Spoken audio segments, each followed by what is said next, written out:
सत्य वचन। यूं तो कहता हर कोई यही है कि वो सच बोल रहा है। सत्ता का अपना सत्य वचन होता है जो दावों में दिखता है। विपक्ष का अपना सत्य वचन होता है जो आरोपों में दिखता है। अधिकारियों का सत्य वचन दिखावे में और बाबुओं का सत्य वचन आंकड़ों के छिपावे में दिखता है।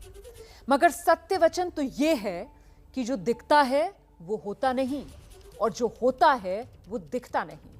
हजारों मौतों के बीच दर्दनाक सच ये भी है कि देश के पास लोगों को लगाने के लिए वैक्सीन तक नहीं है। आज 4 राज्यों से कहा गया है ग्लोबल टेंडर निकाल दीजिए, आप खुद आप वैक्सीन खरीद कर लगवा दीजिए। मगर ऐसे में सवाल ये कि केंद्र सरकार की जिम्मेदारी आखिर क्या है? और जब राज्यों को ही करना था तो ये बात पहले क्यों नहीं बता दी गई? आज की तारीख में राज्य गिरती लाशों को संभालें या फिर वैक्सीन के लिए पहले टेंडर निकालें? हर दूसरे राज्य से वैक्सीन की कमी की खबर आ रही है और सत्य वचन यह है कि देश में जरूरत के हिसाब से वैक्सीन नहीं है और वैक्सीन ना लगने से लोग लगातार संक्रमित हो रहे हैं और लगातार लाशें गिर रही हैं।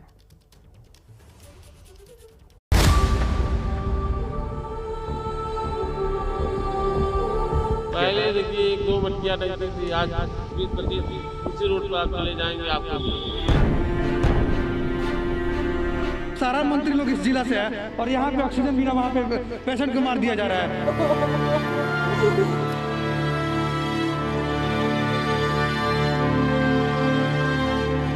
मेरे पास कम से कम रोज 25-30 अस्थियां कोरोना की डेली आती रहती है।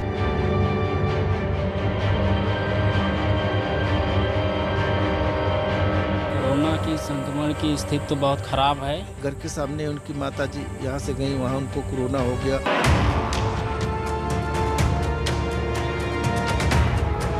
हम यहाँ आए, हमें इन्होंने बताया कि वैक्सीन खत्म हो चुकी है, जबकि हमारा स्लॉट बुक था। बिना स्लॉट वालों को वैक्सीन लगाए, ये गलत है।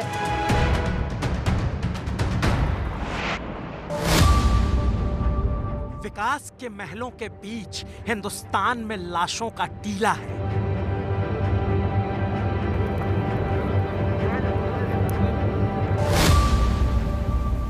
आंखों में दर्द का अथाह दरिया, पलकों का मिजाज गीला है।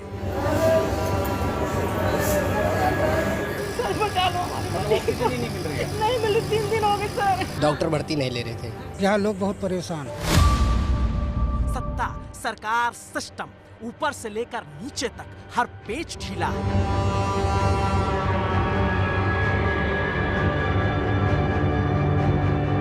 एक ही दिन में छावनी में 4 लोगों की मृत्यु हुई। कहा तो था जिंदगी में रोशनी का आफताब ले आएंगे, मगर अमावस की ये मौत वाली काली रात छटने का नाम ही नहीं ले रही।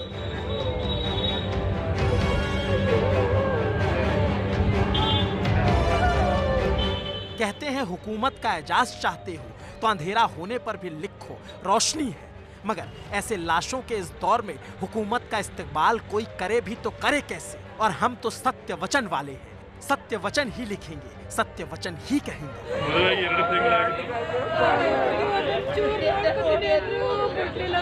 और ऐसा लिखना कहना जरूरी इसलिए क्योंकि ये वो हिंदुस्तान है जहां चिंगारियों की धधक ने दधीच की हड्डियां तक पिघला दी है।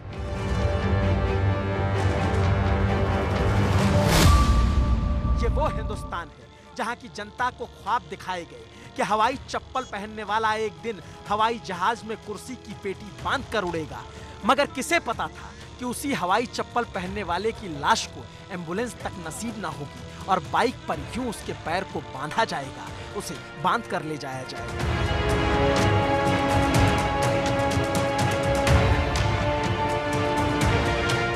मध्य प्रदेश के उमरिया से आई ये तस्वीर हिंद के मस्तक पर दस्तक देती कालिक से कम नहीं, जहां 35 साल की मामूली उम्र में एक आदमी की मौत हो जाती है और त्रासदी ये कि उसे इलाज तो छोड़िए, मौत के बाद एम्बुलेंस तक ना मिली, यूं बाइक पर एक लाश को ले जाया जा रहा है। सोच सकते हैं आप ये। आत्मनिर्भरता की कालीन पे चलकर खुशियों के रोशनदान तक पहुंचा देने का वादा था, मगर किसे पता था कि ऐसी आत्मनिर्भरता आएगी कि आंखें तक देखने से कांप जाएगी, लाशें तक ढोने के लिए एम्बुलेंस ना मिल पाएगी।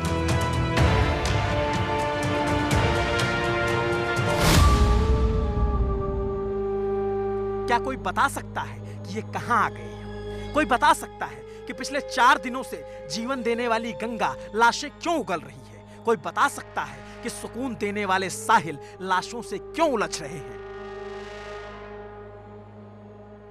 आज की जो तस्वीर है ये बेहद दर्दनाक है, क्योंकि आपको बता दें कि अब आनन फानन में जब खूब हंगामा हुआ उसके बाद महाजाल बिछाया गया, लेकिन महाजाल बिछाने के बाद भी यहाँ पर जो तस्वीर है ज़रा कैमरे से आपको दिखाना चाहूँगी। 6 नई लाशें यहाँ पर तैरती हुई और किनारे में जो है वो रखी हुई है। तस्वीरें विचलित ज़रूर करती है, लेकिन इसके साथ साथ यहाँ पर आप देखिए कि किस तरीके से यहाँ एक लाइन से यहाँ कई सारे शव मुझे दिखे हैं जब मैं यहाँ पहुँची हूँ। ये जो नदी है गंगा नदी, और गंगा नदी के ठीक दूसरी तरफ आप वो जो इलाका देख रहे हैं, वो जो हिस्सा देख रहे हैं, वो यूपी का गाजीपुर इलाका कहलाता है। और गाजीपुर की कर्मनासा नदी यानी वो बॉर्डर इलाका है। और जो महाजाल जिसकी बात की जा रही है कि महाजाल बिछा दिया गया है ताकि उत्तर प्रदेश से आने वाली अगर लाशें हैं तो उसकी आधिकारिक पुष्टि की जा सके, तो उसको लेकर के महाजाल जो है वो ठीक उसी हिस्से में लगाया गया है बिहार जिला प्रशासन की तरफ से।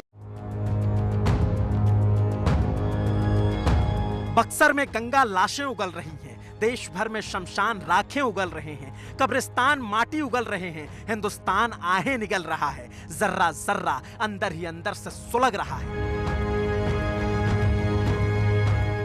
मगर दुर्भाग्य देखिए हमारे देश का कि लाशों के इस मंजर पर भी राजनीति का खंजर है। लाशों की इस तपिश को शांत करने का एक ही तरीका बचता था, वो भी शीशे की छोटी डिबिया जिसमें जिंदगी की जुस्तजू बसी है। मगर देखिए ना, देश की राजधानी तक के पास वो नहीं है। ये मैं पहले बता चुका हूं, 67 लाख वैक्सीन हमने कोविशील्ड से मांगी थी और 67 लाख वैक्सीन हमने कोवैक्सीन से मांगी थी। कोवैक्सीन ने कल हमें चिट्ठी लिखी है। उन्होंने कहा है कि साफ साफ कह दिया है उन्होंने कि हम वैक्सीन नहीं दे सकते हैं। आज कोवैक्सीन की सप्लाई तो उन्होंने मना कर ही दिया। हमारे पास में जितने भी रिजर्व था, जितना भी स्टॉक आया था वो खत्म हो गया है और हमारे पास इस वक्त कोविशील्ड के जितने सेंटर्स थे वो चल रहे हैं, लेकिन कोवैक्सीन के सेंटर्स हमें बंद करने पड़े हैं।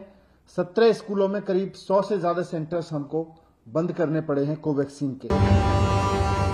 राजधानी दिल्ली के डिप्टी सीएम का बयान कहता है कि उन्होंने कोवैक्सीन को वैक्सीन का ऑर्डर दिया। हिंदुस्तान की स्वदेशी कंपनी ने कह दिया कि वो अभी वैक्सीन नहीं दे पाएगी, तो फिर राजधानी दिल्ली में वैक्सीनेशन प्रभावित होना लाजमी था।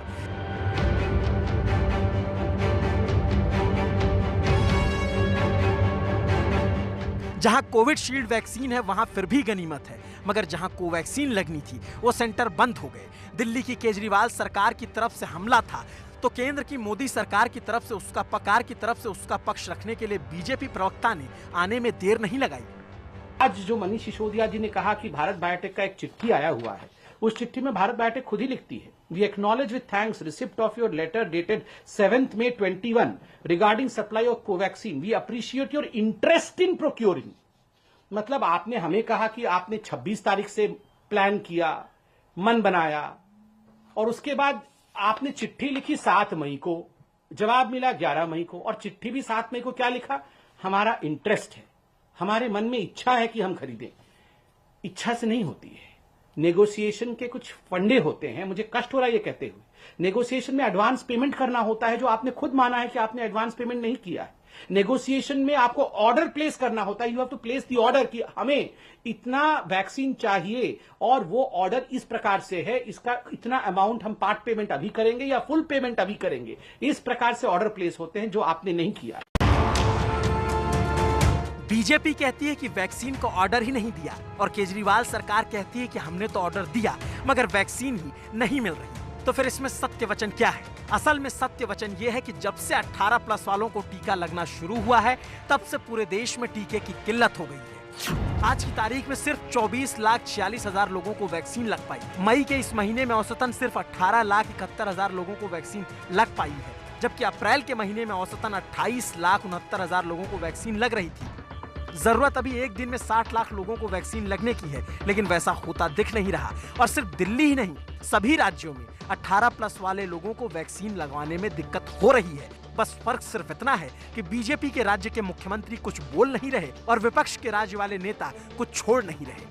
18 से 44 साल के उम्र का टीकाकरण महाराष्ट्र में तुरंत यानी टेम्पररी बेसिस के लिए हम स्थगित कर रहे हैं, इसलिए कि सेकंड डोज 45 एज ग्रुप के आगे का ड्यू हो चुका है, जो भारत सरकार की जिम्मेदारी का काम है, लेकिन वह डोज पूरी तादाद में नहीं मिल रहा है।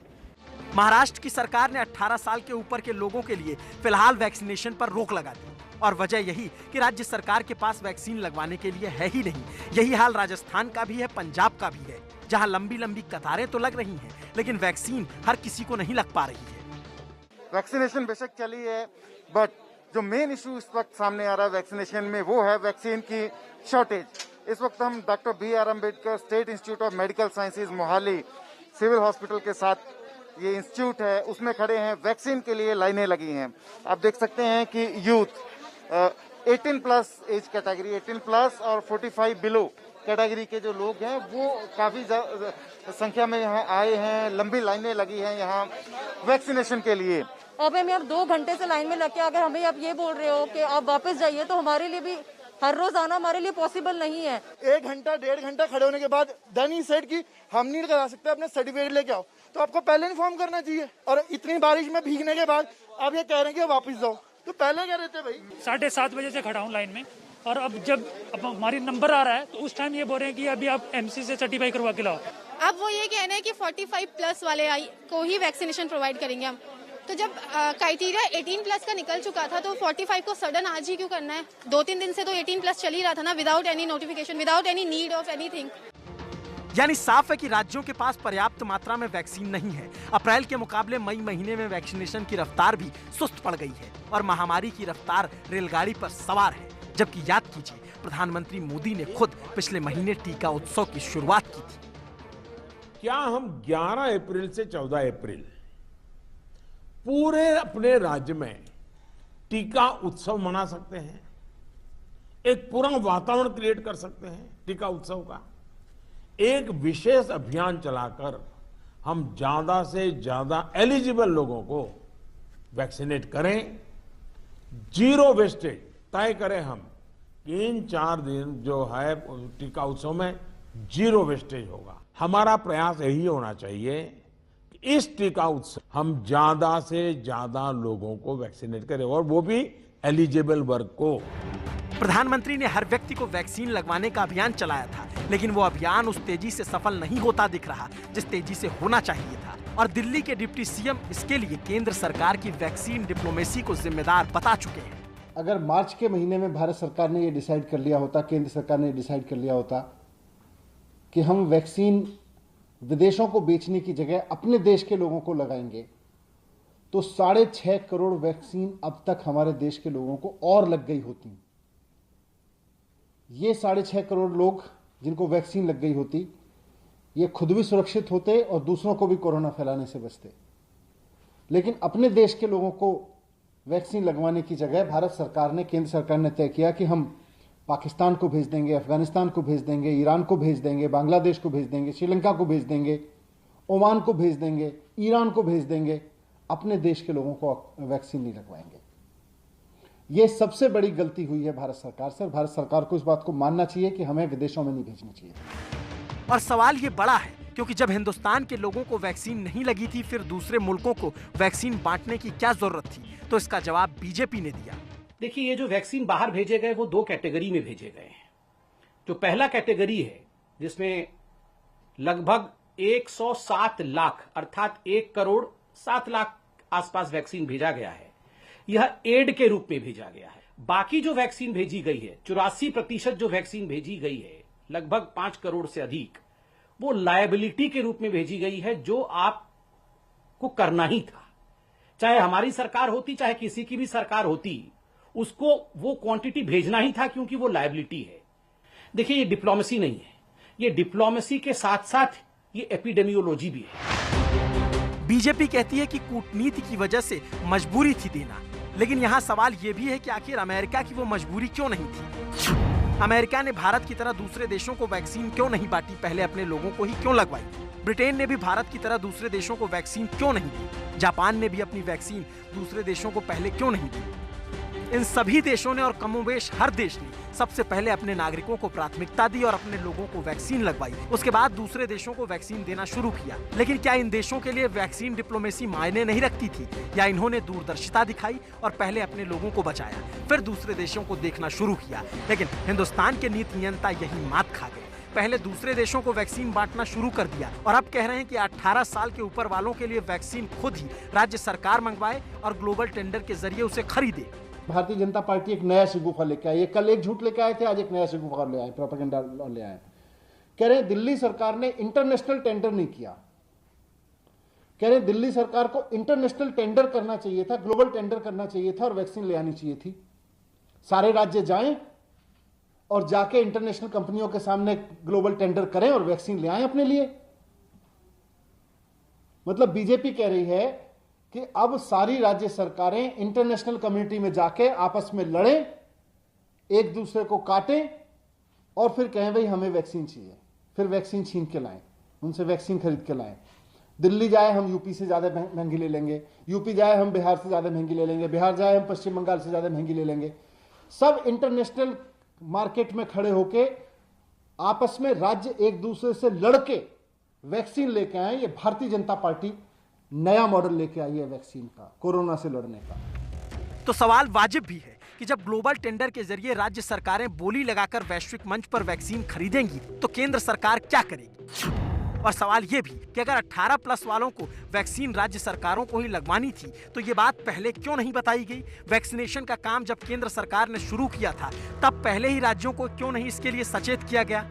अब राज्य विदेशों में वैक्सीन खरीदेंगे तो विदेशी वैक्सीन के दाम को कौन कंट्रोल करेगा? और ये बड़ी अजीब सी स्थिति है कि 45 साल की उम्र के लोगों का ख्याल केंद्र सरकार रखेगी और 18 साल वालों को वैक्सीन केंद्र सरकार नहीं लगवाएगी बल्कि राज्य सरकार लगवाएगी। तो क्या 18 साल के ऊपर के लोगों ने केंद्र सरकार नहीं चुनी है? दुनिया भर में वैक्सीन लगवाने की प्रक्रिया मुल्क की सबसे बड़ी सरकार ने किया, शुरू से अंत तक उस काम को देखा। तो हिंदुस्तान में 18 साल से ऊपर के 97 करोड़ लोगों को राज्य सरकारों के भरोसे क्यों छोड़ दिया गया? तो आपने सुन लिए, सवाल तो कई हैं लेकिन जवाब किसी का भी नहीं है। और सत्य वचन ये है कि हर छोटी मोटी चीज के लिए तरसने वाला हिंदुस्तान फिलहाल वैक्सीन के लिए भी तरस रहा है। देखिए, देश भर में 13 करोड़ 66 लाख लोगों को वैक्सीन की पहली डोज लग चुकी है और सिर्फ 3 करोड़ 86 लाख लोग ऐसे हैं जिन्हें वैक्सीन की दोनों डोज लग गई है। मतलब 1.25 अरब की आबादी में कायदे से 3% लोग भी फुली वैक्सीनेट अब तक नहीं हो पाए हैं। 97,000 से ज्यादा गांव, 10,000 से ज्यादा घर, 14,1610 टीमें, 60,000 से ज्यादा निगरानी समितियां, 21,242 पर्यवेक्षक और गांव-गांव, घर-घर टेस्टिंग। इन गजब के सरकारी आंकड़ों की तरकारी पर विश्व स्वास्थ्य संगठन की तारीफ का तड़का। देख सुन के लगता तो यही है कि मानो उत्तर प्रदेश से कोरोना खत्म सा हो गया, मगर सत्य वचन तो ये है कि कागजी आंकड़ों और हवाई दावों से कोरोना खत्म होता नहीं।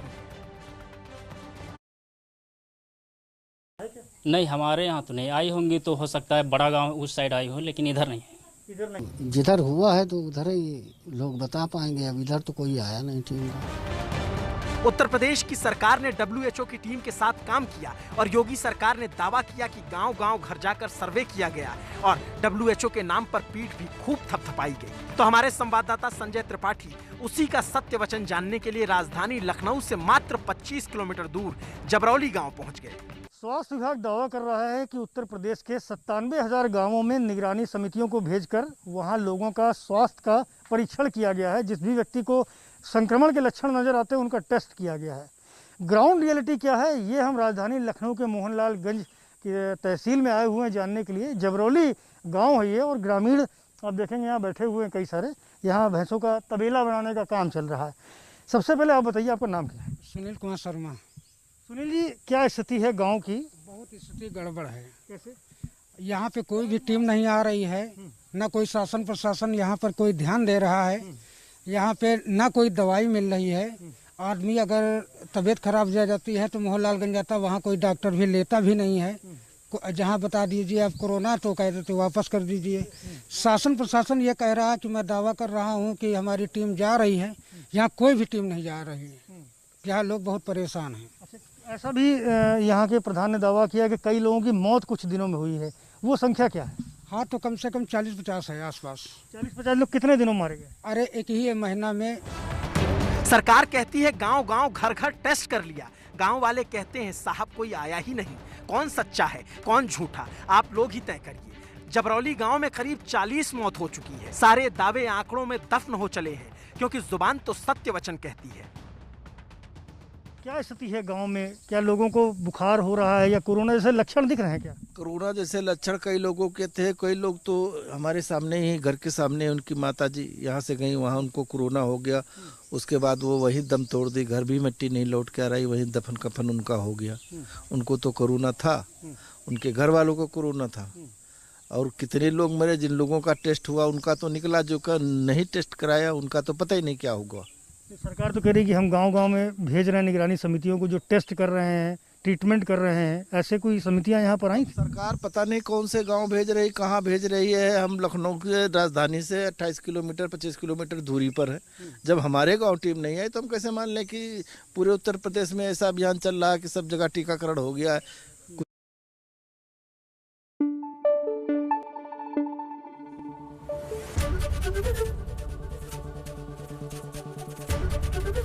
एबीपी न्यूज आपको रखे आगे।